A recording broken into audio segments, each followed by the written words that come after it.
안녕하십니까, 레피드입니다. 4월 25일 두산 에너빌리티 보도록 하겠습니다. 증시 먼저 보겠습니다. 코스피 0.9% 상승했고요. 코삭은 0.5% 상승하면서 오늘 양증시 상승으로 진행이 되었습니다. 자, 오랜만에 외국인 투자자가 6천원 가까이를 매수를 해주었고요. 기관 투자자도 5천원 가까이 매수를 하면서 양매수 진행이 되었습니다. 그래서 오늘 1조 가까이를 매수를 했고요. 코스피 좋은 분위기가 계속 이어지고 있습니다. 그래서 해외 증시도 지금 분위기를 이어서 V자로 올라가는 중이고요. 트럼프의 관세 정책이 계속해서 완화되는 분위기로 가면서 증시가 반등을 하기 시작합니다. 코스닥도 마찬가지입니다. 지금 0.5% 올라서 크게 오르진 않았지만 꾸준히 좀 올라가는 느낌이고요. 계속해서 고점을 높이고 있습니다. 코스피는 V자로 지금 올라온 상황에서 61선 정도 까지 반등을 했고요. 이 정도면 이제 3분의 2까지 회복을 했다라고 평가를 할 수 있겠습니다. 그래서 이제 곧 상승 추세에 있던 그런 증시에 대해서 다시금 원래 자리로 돌아올 수 있는 그런 자리가 마련이 되었는데요. 아무래도 트럼프가 시장에 대한 그런 채권 가격에 좀 이 겁을 먹고 본인의 정책을 좀 후퇴를 시키면서 시장에 대한 분위기가 그래도 개선이 되고 있습니다. 투자 수급을 보면 외국인 투자자가 오랜만에 유입이 되었고요. 그동안 이제 계속 매도로 접근을 하던 외국인 투자자가 하루 이제 매수를 했습니다. 근데 이게 이제 오늘 금요일 특별한 이 만기에 의해서 매수를 한 것인지 다음 주에도 꾸준히 매수가 이어지는지를 좀 봐야 될 것 같습니다. 분명히 이제 4월 30일이 다음 주 수요일이고 이제 5월 초반에는 긴 연휴가 또 시작이 됩니다. 그렇기 때문에 외국인 투자자에 대한 움직임, 기관 투자자에 대한 움직임이 다음 주 수요일 정도까지 거의 마무리가 되고 그 다음 주 이제 수요일 정도까지는 시장이 계속 쉬고 하기 때문에 좀 변동성이 있을 수 있습니다. 그래서 그러한 부분들을 좀 봐야 되는 상황이고요. 기관 투자자도 금융 투자 위주로의 매수가 대부분이었고 연기금 투자자는 오늘도 이렇게 매수를 해 주었습니다. 그래서 840억 매수를 하면서 상당 부분 많은 매수를 하고 있습니다. 하지만 여전히 불안한 것은 사실입니다. 외국인 투자자는 120일 평균 했을 때 24조 6천억을 매도를 누적으로 하고 있고요. 특히 최근에 많은 매도한 뒤에 크게 매수 없이 진행을 하고 있습니다. 그에 반해 이제 기관 투자자는 꾸준히 우리나라 증시를 매수를 해주고 있는데 그의 대부분의 물량이 연기금 투자자일 가능성이 큽니다. 그래서 이러한 부분들이 시장에 대한 좀 이제 압박으로 다가오고 있고요. 연기금 투자자에 대한 베팅이 맞을지 외국인 투자자에 대한 베팅이 맞을지는 향후 시장의 흐름에 따라 달라질 수 있습니다. 그러나 분명히 지금 외국인 투자자에 대한 물량을 상당 부분 지금 연기금 투자자가 매수를 해준 부분이기 때문에 추가적인 이제 증시에 대한 하락 압박이 왔을 때 연기금 투자자에 대한 방어 능력이 조금 이제 약화될 수 있다 이렇게 좀 생각도 듭니다. 그래서 오늘의 이 외국인 투자자의 매수세가 다음 주에도 좀 이어지면 좋을 것 같은데요. 어떻게 이제 진행되는지는 계속 체크를 해보겠습니다. 코스닥은 0.5% 올랐고요. 외국인 투자자 마찬가지 좀 매수를 해 주었습니다. 뭐 수급적으로는 크게 많은 매수를 한 건 아닌데요. 기관 투자자는 금융 투자, 연기금 투자자, 보험 모두 이렇게 매도를 좀 하고 있습니다. 그래서 외국인 투자자 위주로의 매수가 좀 있었고요. 나머지는 큰 움직임은 없었습니다. 해외 증시도 지금 나스닥 2.7%까지 어제 반등을 했고 그동안 이제 큰 상승 이후에 계속해서 하락을 메우면서 또 저점을 낮춰가는 분위기로 형성되다가 최근에 또 분위기 타서 지금 이제 이전에 12% 정도 하루 만에 반등했던 구간을 회복을 했습니다. 나스닥이 추가적인 이제 반등을 하러 갈 것인지가 지켜봐야 될 것 같고, 그런 것들은 이제 아무래도 시장에 대한 주요 하락 원인이었던 트럼프에 대한 관세 정책이 어떻게 또 해소가 될지를 계속 봐야 되는 상황입니다. 확실히 사실은 이제 유한 상황이 만들어졌긴 했지만 나스닥이 지금 꼬리를 달고 반등을 하긴 했지만 사실상 지금 이 위치 자체가 추가적으로 크게 올라가서 2만 포인트 돌파해서 계속 치고 나가기는 쉽지는 않은 자리인 것은 사실입니다. 그래서 나스닥이 역사적으로 보았을 때도 이렇게 상승폭이 지금 가파르게 진행이 되고 있는 거고요. 한 번씩 이제 꾸준히 툭툭 떨어지면서 평균적으로 이제 이렇게 평균 라인을 그었을 때는 충분히 지금 나스닥은 조정을 받을 수 있는 그런 자리이거든요. 그래서 그런 것들을 좀 우리는 생각을 해야 된다. 그래서 트럼프가 계속 시장에 유한 얘기를 하고 있지만 생각보다는 아주 강하게 떨어졌던 만큼 바로 올라가진 않고 있고요. 우리나라 증시는 상대적으로 좀 강하게 반등을 했고, 니케이도 1.9% 오르긴 했지만 확실히 떨어진 것 대비해서는 상승폭은 여전히 약합니다. 그래서 일본 증시와 나스닥 증시, 특히 이제 미국 증시가 앞으로 이제 어떻게 되는지를 좀 볼 거고요. 이 시장에 대한 회복력이 확실히 좀 약한 상태에서 다시 한번 그런 또 불확실성이 떨어졌을 때는 한 번 더 크게 떨어질 가능성이 있습니다. 그래서 그런 것들을 계속 체크를 해야 된다.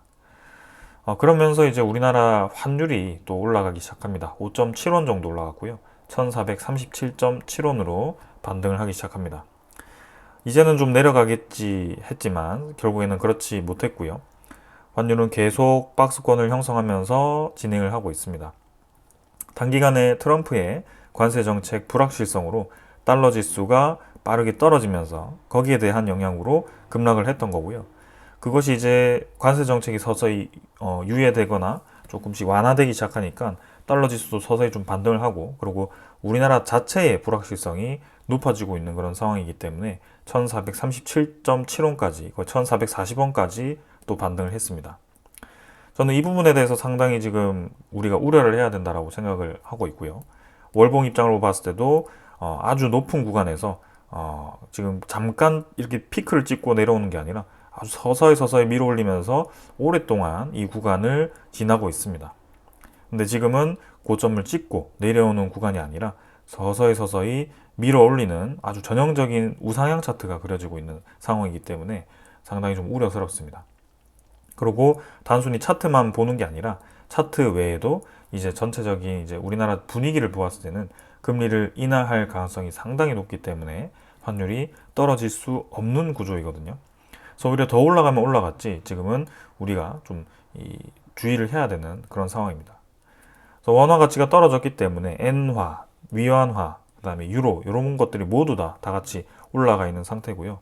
이런 것들은 차츰 우리나라의 이 경제를 갉아먹기 시작할 겁니다. 그래서 이런 부분들을 단기간에 해결할 수 없고 이게 점점 지속이 되고 앞으로 더 환율이 높아질 가능성이 생겼을 때는 외국인 투자자는 지속적으로 우리나라 증시에서 빠져나갈 가능성이 있습니다. 환 차익에 대한 이 움직임이 민감하기 때문에 환율이 상대적으로 원화가 강할 때 하루라도 빨리 지금 달러로 전환을 해야 되는 그런 상황일 건데요. 지금 그런 것들을 우리가 체크를 해야 된다. 자, 그래서 쉽지는 않은 상황입니다.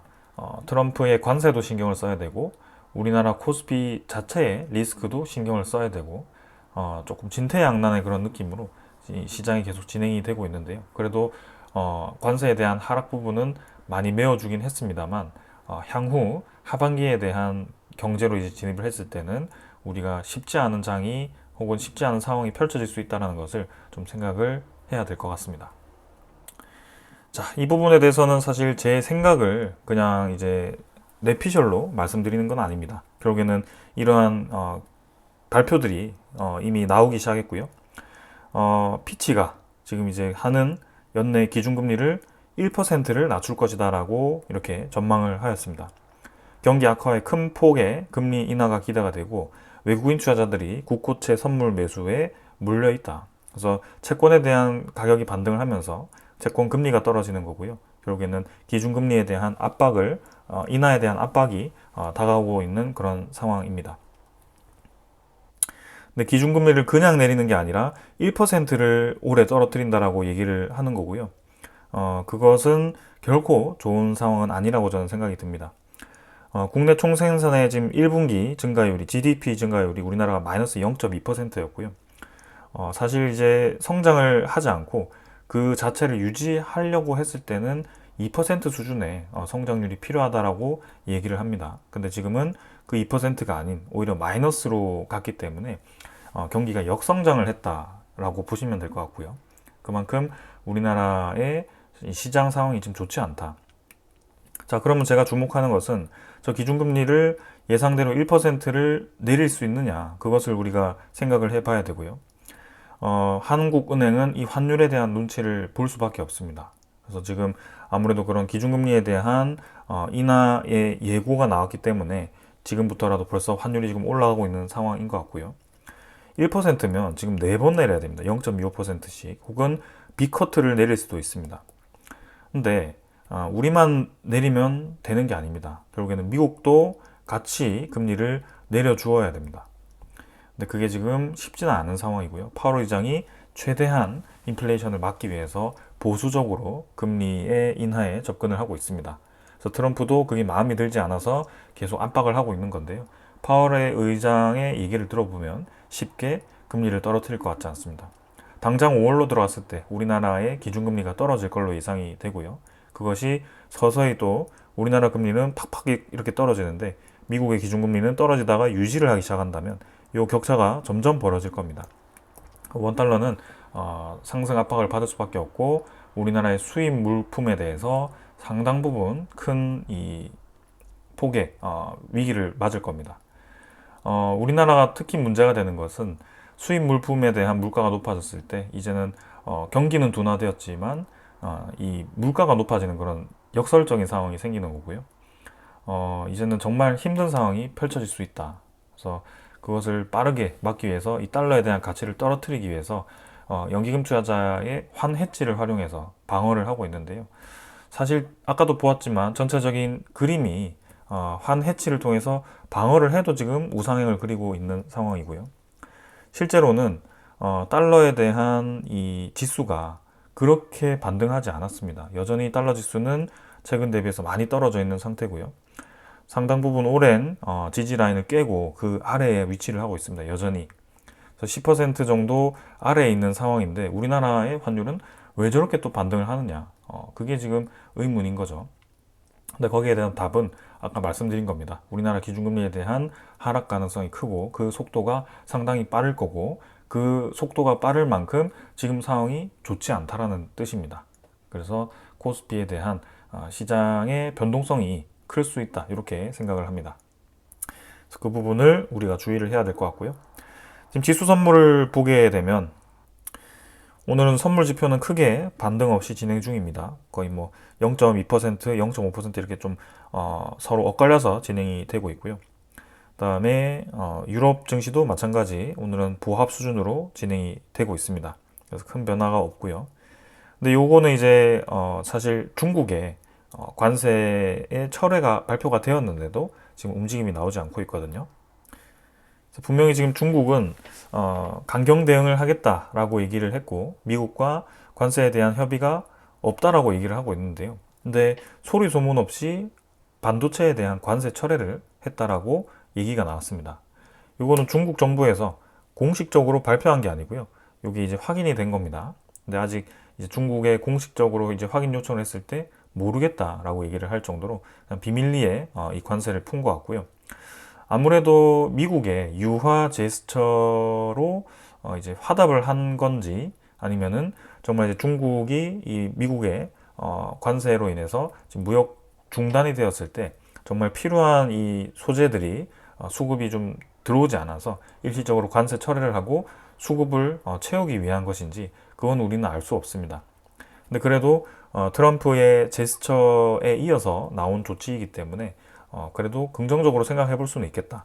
그리고 에탄 의료 장비 등도 면제를 검토하기 때문에 이제 이 중국이 먼저 움직이기 시작한 그 상황에서 트럼프가 어떻게 이거를 받아들이고 조치를 할지가 문제입니다. 하지만 분명히 관세를 지금 150%에서 거의 뭐 200%까지 부과를 해놓은 상황입니다. 요거는 무역을 하지 않겠다라고 얘기를 하는 거고요. 무역이 실제로 거의 진행이 되지 않고 있습니다.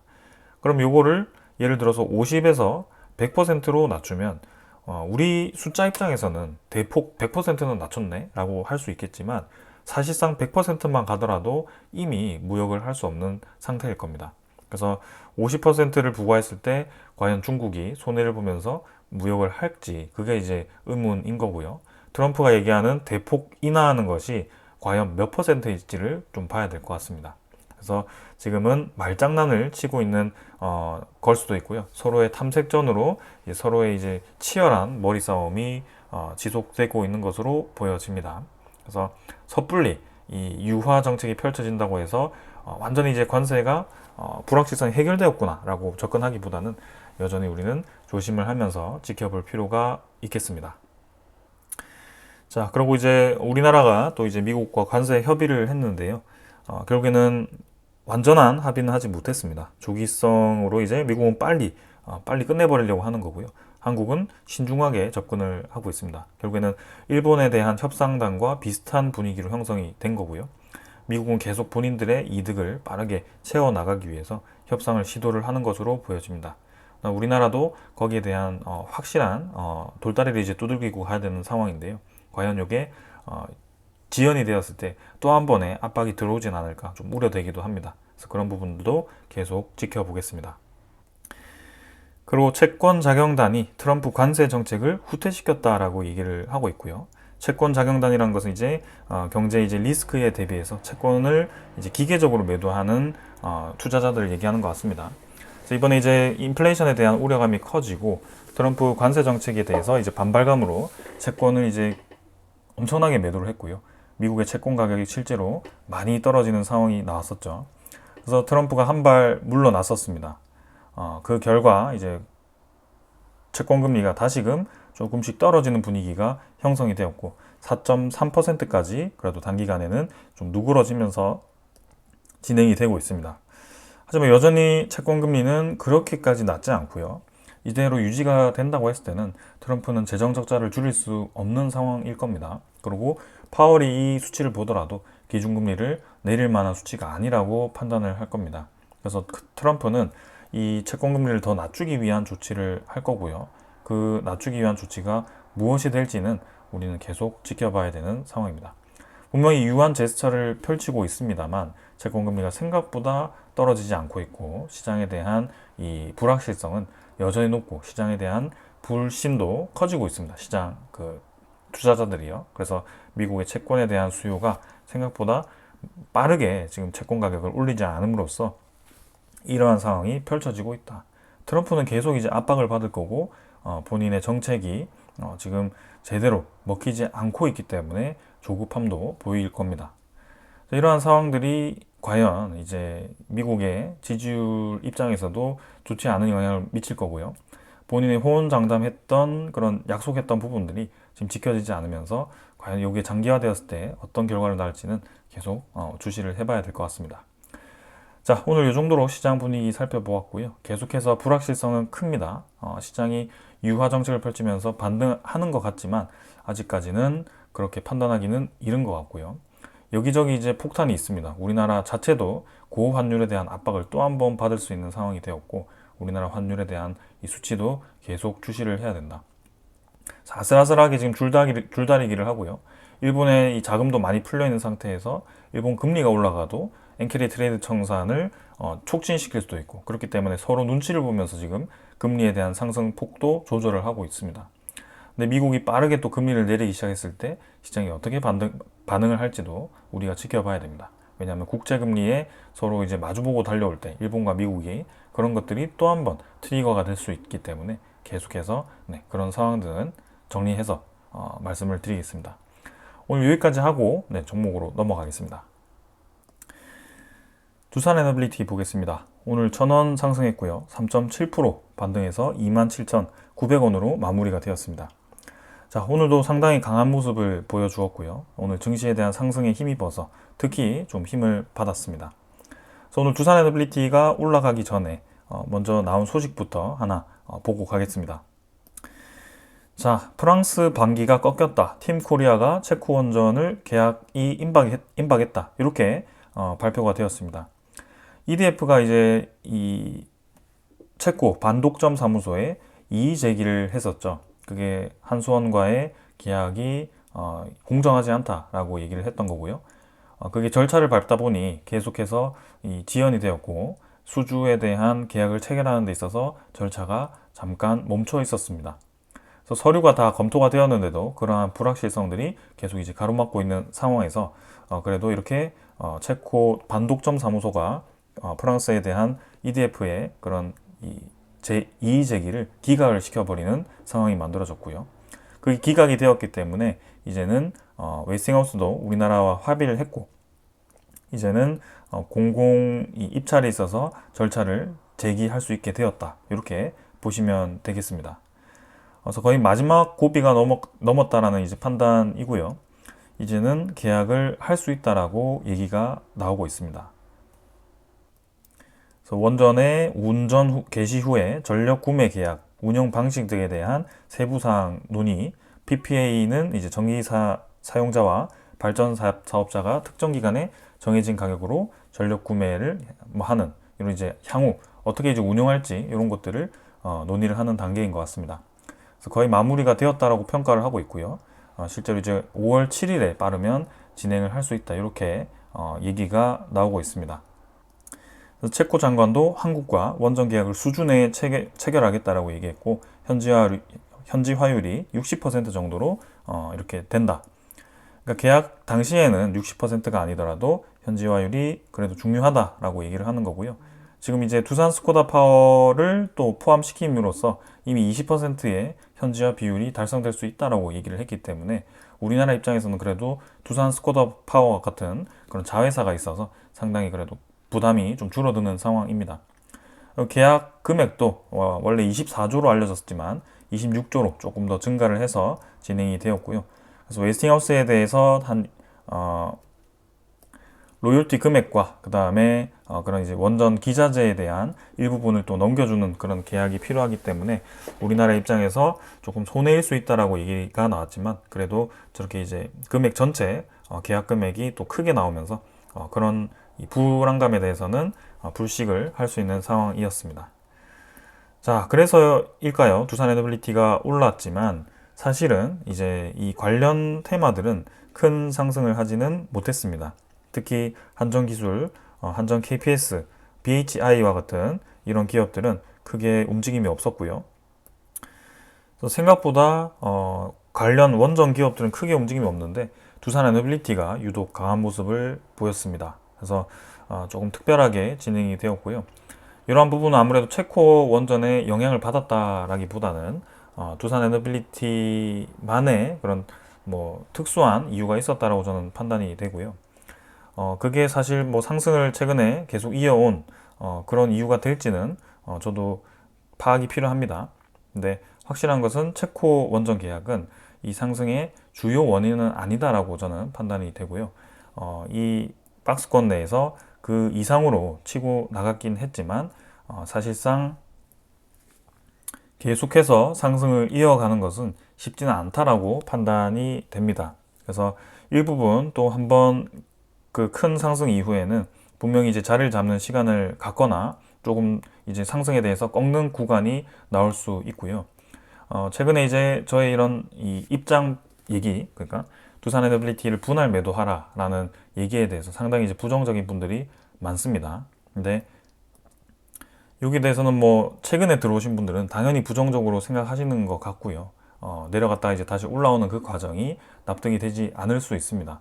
그러나 저의 입장은 아무래도 이제 두산 에너빌리티의 현재 위치가 전고점 부근에 위치를 하고 있다라는 것이고, 그리고 그 이상 치고 나간다라고 해도 사실상 이 두산 에너빌리티가 3배, 4배를 올라가기는 쉽지 않다라고 판단을 했습니다.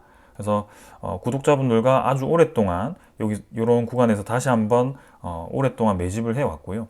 서서히 이제 올라가는 구간에서 비중을 덜어냈습니다. 특히 최근에 많은 이제 비중을 덜어내라고 제가 말씀을 드렸고요. 꾸준히 그것을 실행해 오신 분들도 있습니다. 그래서 지금 27,900원의 주가를 딱 맞춰서 여기에 더 올라가서 얼마에 딱 팔겠다라고 계획하기보다는 이제 향후 흐름에 대해서는 우리가 100% 확신할 수 없다면 서서히 비중을 줄이는 게 맞다라고 저는 판단이 되고요. 우리가 분할 매수를 하는 이유에 대해서는 결국에는 현재 주가가 저점을 정확하게 찍었는지 알 수 없기 때문에 서서히 매수를 하는 겁니다. 그래서 그러한 것처럼 매도도 마찬가지 분할로 계속 매도를 해 가면 될 것 같고요. 본인의 규칙을 정하면 됩니다.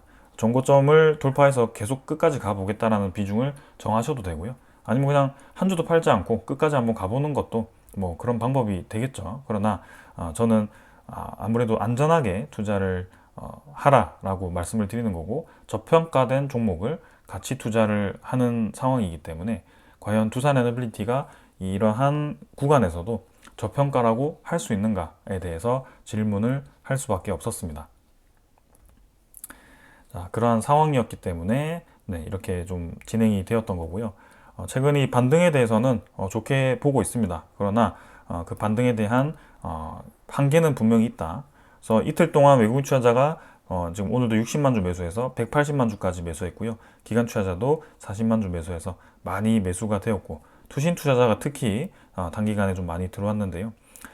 요게 사실 수급적으로는 이틀 정도 다 잘 들어왔지만 향후 이제 움직임에 대해서 계속 이제 이런 강한 상승을 이어갈까는 의문인 상황입니다. 자, 그래서 이렇게 계속 제가 차트를 얘기하고 뭐 수급을 얘기해봤자 결코 이제 와닿지 않으실 거기 때문에 빠르게 좀 넘어가서 오늘은 좀 이제 두산에너빌리티의 주가가 과연 이제 얼마까지가 적정한 것인가 라고 우리가 생각을 해봐야 됩니다. 한번 여러분들이 직접 본인이 본인에게 질문을 해보십시오. 내가 이 주가가 얼마가 되어야지 두산에너빌리티에 맞다라고 생각을 하는가 라고 이제 질문을 던진다면 막연하게 생각할 수밖에 없습니다. 그러면서 보통 이제 투자자들은 두산에너빌리티의 차트를 이제 그리면서 연봉이라든지 월봉을 그리면서 고점이 6이네 라고 해서 한 10만 원은 가야지 라고 생각하실 겁니다.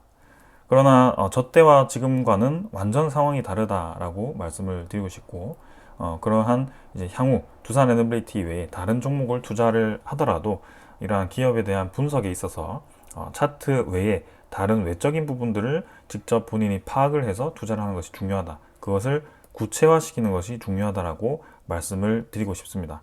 그래서 오늘은 그러한 부분들을 좀 구체화하는 방향으로 좀 말씀을 드리고 싶고요. 그거를 중심으로 해서 좀 설명을 드리겠습니다. 자, 먼저 두산에너빌리티를 보게 되면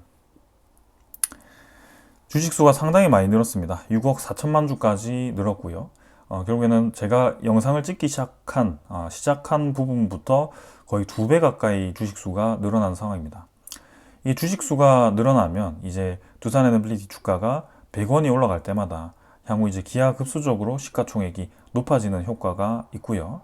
1,000원이 올라간다라고 했을 때는 6천억 정도, 6,500억 정도가 올라가게 됩니다. 그래서 벌써 이제 두산에너빌리티가 17조 8천억까지 지금 시가총액이 도달을 했고요. 코스피의 20위를 차지할 만큼 상당히 지금 많이 올랐습니다.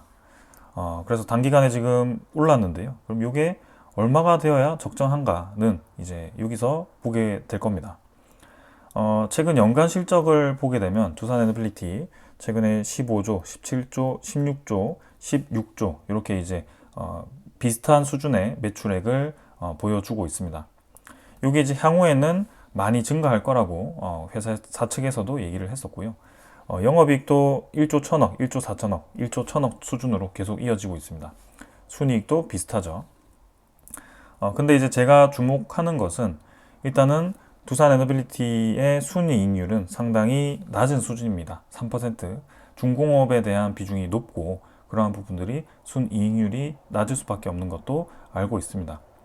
근데 중요한 것은 이제 이 부채 비율은 계속 비슷하게 유지한 지 꽤 되었습니다. 2023년 12월부터 지금까지 부채 비율은 125%, 그래서 크게 늘지 않기 때문에 뭐 괜찮다라고 생각은 됩니다. 유보율도 지금은 크게 늘지 않고 있습니다. 오히려 최근의 흐름을 보게 되면 유보율이 조금씩 줄어들고 있는 상황으로 보여집니다. 이 유보율이라는 것은 두산에너빌리티가 가지고 있는 이 자산이라고 보시면 될 것 같고요. 분명히 순이익을 벌어서 고간을 채워 넣는데도 고간이 계속 채워지지 않고 비슷한 수준을 유지한다는 것은 그만큼의 다른 이자 비용이 빠져나가기 때문이다라고 생각을 하시면 될 것 같습니다. 두산에너빌리티가 현재는 재무 상태가 그렇게 좋은 상황은 아니다라고 우리가 이해할 수 있고요. 제가 2021년, 2020년 수준에서 두산 에너빌리티 리뷰를 할 때는 상당히 그땐 부채 비율도 높았고 개선되는 것이 확실히 보였습니다. 그래서 3조 자구안도 하고 그다음에 유상증자도 하고 뭐 합병도 하고 이렇게 하면서 계속 이제 부채 비율을 낮추고 현금을 확보하고 그렇게 주식수를 늘리면서까지 이렇게 정상화를 시켰습니다. 근데 지금 이제 왔는데 요 상황이 뭔가 아직은 개선은 되는 게 보이지 않고 있다는 것이 현재 저의 판단이고요. 그리고 이제 아까 두산 에너빌리티가 시가총액 20위에 위치를 했다라고 말씀을 드렸습니다. 그럼 시가총액 20위 수준의 기업들을 보게 되면 사실 이 기업들 다 들어가 보시면 하나오션을 제외하고는 순이익이 그래도 1조 이상 상당히 크게 2조까지 나오는 기업들이 대부분입니다. 그렇기 때문에 익률이 상당히 좋고 그리고 기업들이 돈을 잘 버는 기업들이다라고 보시면 될 것 같고요. 그렇기 때문일까요? PER을 비교해 봤을 때 20위 안에 들어가는 기업 중에 두산 에너빌리티의 PER이 상당히 높은 것을 알 수가 있습니다. 그래서 현재 주가가 그렇게 두산 에너빌리티가 저평가라고 얘기할 수 없는 구간이다라고 생각이 되고요. 그래서 우리가 앞으로 두산 에너빌리티의 성장성이 얼마가 되는지에 따라서 또 다를 수 있죠. 왜냐하면 이 PER이라고 하는 것은 현재에 대한 수익에 대해서, 그죠? 수익 금액에 대해서 이 수치를 나타낸 거기 때문에 미래에 대한 비전은 반영할 수는 없습니다. 그래서 향후 이제 기업이 우상향으로 성장하는 데 있어서는 이 PER이 온전히 반영해 줄 수는 없을 겁니다. 그러면 두산 에너빌리티가 향후 어떻게 돈을 벌어 들일지가 중요한 대목이 되겠죠.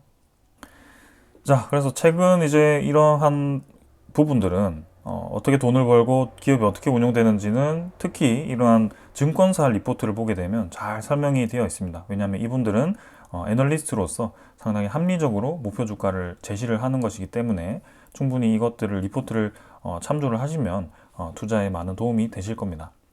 그래서 평균적으로는 지금 34,000원 수준의 목표가가 정해져 있는데요. 그 목표가에 대한 산출 기준을 우리가 살펴볼 수밖에 없습니다.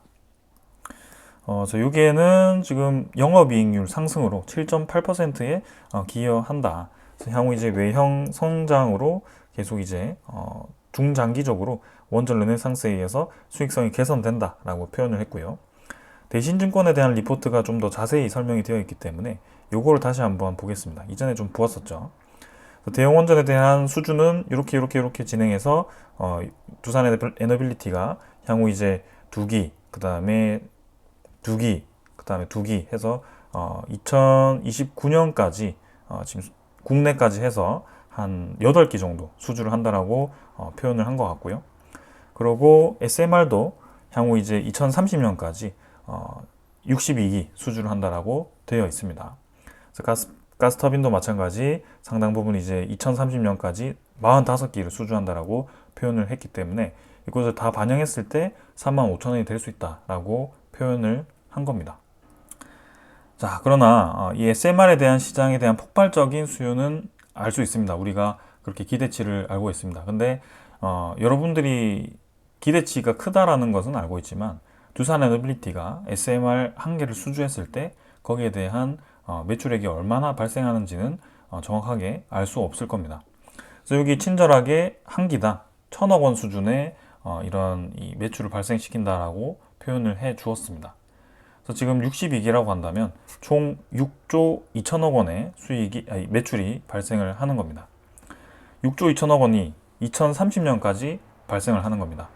25년부터 30년까지 총 6년입니다. 6년 동안 6조 2천억이기 때문에 매년 1조에서 1조 2천억 정도 수준의 꾸준한 매출이 발생한다라고 보고 있습니다. 근데 아까도 말씀드렸지만 상위 20위권에 들어가 있는 기업들을 보시면 순이익이 그래도 1조, 2조 정도는 나와야 됩니다. 근데 두산 에너빌리티는 지금 이 매년 SMR을 1조 2천억씩 수주를 해서 그만큼의 수익을 낼 수 없을 겁니다. 그리고 이 대형 원전에 대한 수주도 주기기가 이제 우리나라가 온전히 수주를 하면 한 2조 9천억 정도 수주를 해서 상당히 크겠는데요. 근데 최근에 이 분위기를 보았을 때는 웨스팅하우스에 대한 주도권으로 좀 넘어가면서 두산 에너빌리티가 주기기를 사실 이제 분할로 받게 되었죠. 그래서 뭐 전기 터빈이라든지 스팀 터빈이라든지 이런 쪽을 조금씩 쪼개서 받게 될 건데, 그것도 마찬가지 수천억씩 될 겁니다. 한 개의 프로젝트당. 그래서 두산 에너빌리티 입장에서는 엄청나게 대규모의 그런 매출이 드라마틱하게 발생하기는 어렵다. 그래서 20조에 대한 수주를 했을 때, 그죠? 예를 들어 수주량이 지금 매출액이 15조였나요? 15조에서 20조까지 늘었을 때 잉율이 지금 아까 8% 정도라고 했죠. 그럼 영업이익이 1조 6천억 정도가 됩니다. 거기에 순이익은 조금 더 낮겠죠. 그렇게 되면 사실상 지금 수준의 시가총액 상위권이 적절하다라고 저는 판단이 되고요. 여기서 추가적으로 뭐 두산 에너빌리티가 5만 원, 10만 원을 간다라고 하는 것은 현실적으로 어렵지 않겠나라는 생각이 들게 됩니다. 그러면서 두산 에너빌리티가 그러면 향후 사업성을 지속적으로 하는 데 있어서 지금 부담이 없는 상황인가?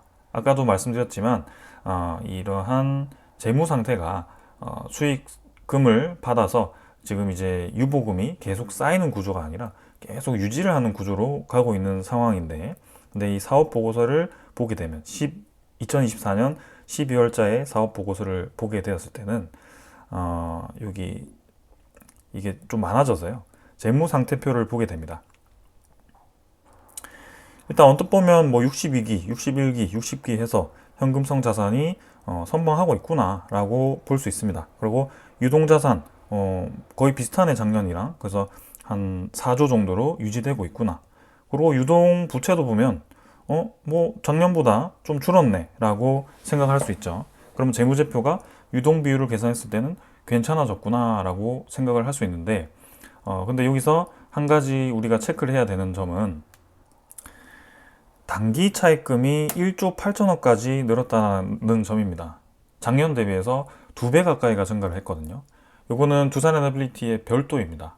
그래서 전체적인 유동 부채가 줄어든 것처럼 보이지만 부채를 갚기 위해서 결국엔 단기 차입금을 활용했다라고 볼 수가 있는 거고, 단기 차입금이라는 것은 1년 내에 만기가 돌아오는 부채입니다. 근데 이게 다시금 증가하기 시작했다는 것은 저는 별로 좋지 않은 신호라고 생각이 되고요. 그만큼 두산 에너빌리티가 향후 많은 사업을 진행함에 있어서 자금이 지금 부족하다라고 판단이 되는 겁니다. 두산밥켓을 활용해서 투자금을 끌어오기에는 사실상 지금 두산 로보틱스의 그룹사가 집중을 좀 하고 있는 상황이고, 두산 로보틱스와 두산 밥켓이 지금 아직 그게 잘 정리되지 않았습니다. 언제든지 두산 밥켓을 또 두산 로보틱스와 섞기 위해서 어떠한 그 장치를 또 쓸 수 있는 거고요. 네, 그런 면에서 보았을 때 저는 이 부채에서 특히 단기 차입금이 저렇게 늘어난 것은 결코 좋아 보이지 않는다. 이게 올해 개선이 드라마틱하게 될 수 있느냐? 저는 그렇지 않다고 봅니다. 왜냐하면 두산 에너빌리티가 지금 현재 수주를 할 수 있는 기대감은 2027년부터 매출액에 반영되기 때문에 그때 이제 수익성이 좋아지고 하려고 한다면 지금 우리는 2년 정도를 버텨야 됩니다. 그 2년 동안 두산 에너빌리티가 단기 차입금을 또 한 번 늘리게 되었을 때는 상당히 이제 또 이자의 늪에 빠질 수 있는 그런 분위기가 형성될 수 있기 때문에 이러한 것들을 우리가 무시해서는 안 된다. 단기간에 주가 올라서 좋습니다. 차트 분석해서 뭐 잘 맞추신 분들도 있을 것 같아요. 근데 그게 꼭 다는 아닙니다.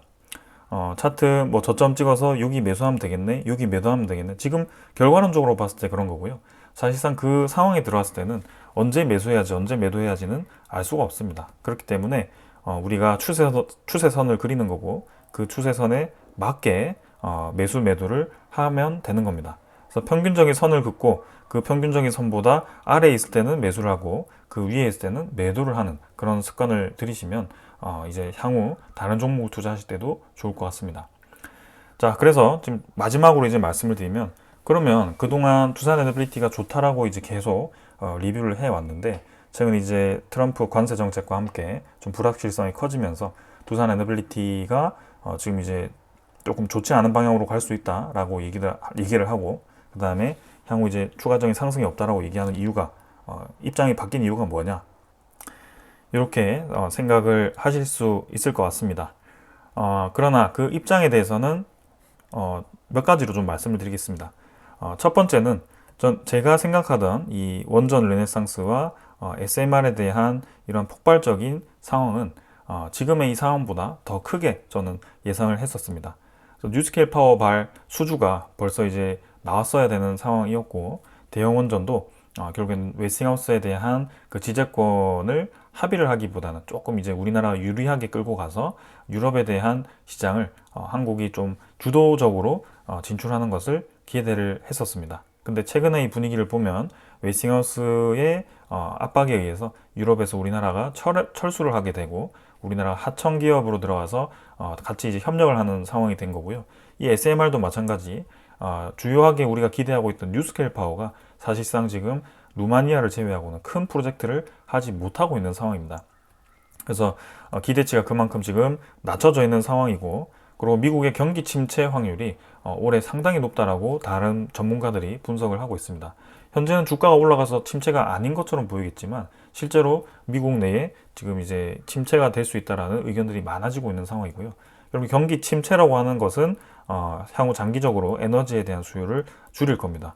그러한 부분들이 조금 더 이 기대치를 낮출 수 있다는 점에서 그렇게 생각을 한 겁니다.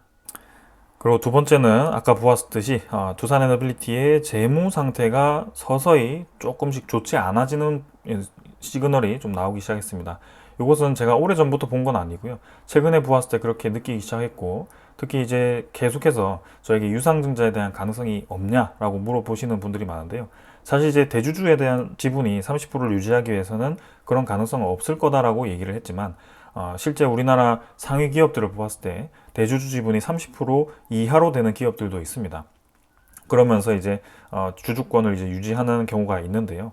그런 부분을 케이스를 보았을 때는 향후 정말 이제 방법이 없을 때는 유상증자도 우리가 100% 하지 않는다라고 보장할 수는 없다. 이렇게 또 생각은 됩니다. 그래서 그러한 것들을 좀 이제 생각을 해야 되고요. 그리고 세 번째는 아까 말씀드렸다시피 SMR 한 기당 발생하는 매출이 생각보다 크진 않더라. 그래서 우리가 엄청나게 지금 큰 시장이 열리는 것처럼 기대를 하고 있긴 하지만, 그것을 모두 다 반영했을 때 정말 이제 코스피 20위 안에 들어갈 만큼의 이러한 이 수익을 낼 수 있는 상황인가, 거기에 대해서 구체적인 수치로 접근했을 때는 물음표가 조금 있습니다. 그러면서 PER이 상당히 높은 수준에 지금 이제 단기 상승이 큰 상황에 지금 직면했기 때문에 꼭 여기서 뭐 뚝 떨어지지 않을 수 있죠. 네. 오히려 더 기대감을 키워서 PER이 뭐 160이긴 했지만 뭐 300까지 갈 수도 있습니다. 그래서 제 예상과는 틀리게 쭉쭉 올라가서 단기간에 더 큰 세력들이 테마성으로 크게 올릴 수도 있겠죠. 근데 그렇게 올려서 유지를 하진 않을 겁니다. 적어도 피레침을 만들면서 빠르게 떨어질 가능성이 저는 크다라고 보고 있고요. 그런 면에서 이제 테마성의 접근보다는 장기적인 저는 투자를 하기 때문에 조금 이제 지금은 지분을 줄여야 된다라고 생각을 했고, 그렇게 계속 말씀을 드렸습니다. 그리고 네 번째는 향후 이제 우리나라 하반기에 대한 경기가 좋지 않을 거라고 예상했고, 세계에 대한 경기도 그렇게 좋지 않다라고 판단했기 때문에 거시적인 관점에서도 그렇게 좀 판단을 했습니다. 자, 그러면 이제 어제 말씀드린 것처럼 뭐 하나솔루션이라든지 그런 2차 전지라든지 그런 기업들은 왜 얘기를 하느냐? 침체가 되면 다 떨어지는 거 아닌가라고 얘기를 하시죠. 근데 결국에는 같은 침체가 오더라도 아주 고점에서 오랫동안 이렇게 바닥을 헤매던 종목과 그다음에 거의 이제 사상 최고치에 도달한 종목과는 완전 다릅니다. 하락장에 들어갔을 때 실제로 저런 종목들은 공매도 수량이 상당히 많고요. 두산에너빌리티는 공매도 수량이 거의 없습니다. 그런 말은 오히려 공매도 수량이 늘어나기 좋은 환경이다라고 판단이 될 수 있고요. 역으로 접근할 수가 있겠습니다. 자, 그래서 오늘도 아까 공지 말씀드렸지만 결국에는 우리가 이 상승으로 접근할 수 있는 종목들은 많습니다. 지금 저평가되어 있는 종목들은 충분히 있고요. 하나솔루션에 대해서 제가 좀 잠깐 말씀드리자마자 이렇게 올라가가지고 좀 아쉽게 되었습니다. 그래서 다른 종목들도 많은 준비를 했기 때문에 거기에 대해서 좀 집중해서 봐주시면 좋을 것 같고요. 2차 전지는 개인적으로는 좀 아주 오랫동안 투자를 할 생각으로 지켜보고 있습니다. 자, 그래서 그러한 방향으로 좀 나아갔으면 좋겠고요. 두산에너빌리티 여전히 좋은 기업입니다. 그러나 이 주가라는 것은 현실적으로 이제 우리가 구체화를 시켜야 되고 그런 이제 이 상황을 우리가 판단할 수 있어야 되기 때문에 이렇게 좀 종합적으로 말씀을 드렸다. 기업에 대한 성장성과 이 주가의 괴리감을 맞추는 과정이다. 이렇게 생각하시면 될 것 같고요. 네, 그렇게 좀 마무리하고 넘어가겠습니다. 주말 동안에는 또 이제 준비한 종목들 한번 이제 분석을 해 볼 거고요. 향후 이제 투자 방향에 대해서도 같이 좀 말씀을 드리겠습니다. 오늘 여기까지 하겠습니다. 감사합니다.